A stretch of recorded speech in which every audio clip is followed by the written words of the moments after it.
సీఎస్కేను ఓడించి playoffs ఆశలను దెబ్బతీసిన Lucknow super giants captain Rishabh Pant match తర్వాత ఎమోషనల్ కామెంట్స్ చేశాడు. లక్నో ఈ ఐపీఎల్ 2026 సీజన్లో ప్లే ఆఫ్స్ రేస్ నుండి అఫీషియల్గా అవుట్ అయినప్పటికీ ఈ గెలుపు టీంలో కొత్త ఉత్సాహాన్ని నింపిందని చెప్పుకొచ్చాడు. పంత్ మాట్లాడుతూ, ప్లే ఆఫ్స్ రేస్ నుండి తప్పుకున్నా సరే ఆడే ప్రతి మ్యాచ్కు ఒక విలువ ఉంటుందని మేము డిసైడ్ అయ్యాం. గెలవడం ఎప్పుడూ మంచి అనుభూతినిస్తుంది. ఈరోజు అదే జరిగిందని అన్నాడు.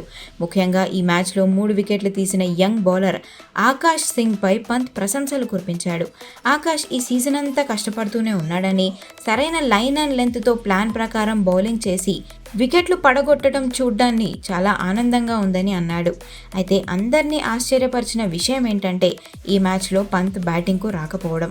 దీనిపై స్పందిస్తూ, నేను ప్యాడ్స్ కట్టుకొని రెడీగానే ఉన్నాను, కానీ డ్రెస్సింగ్ రూమ్లో ఉన్నప్పుడు ఈ సీజన్లో సరైన ఛాన్స్ రాని ప్లేయర్స్కు ఎందుకు పరీక్షించకూడదనే ఆలోచన వచ్చింది. థింక్ ట్యాంక్ కూడా అదే నిర్ణయం తీసుకోవడంతో తక్కువ ఛాన్స్ వచ్చిన వాళ్లకే బ్యాటింగ్ ఇచ్చామని పంత్ స్పష్టం చేశాడు.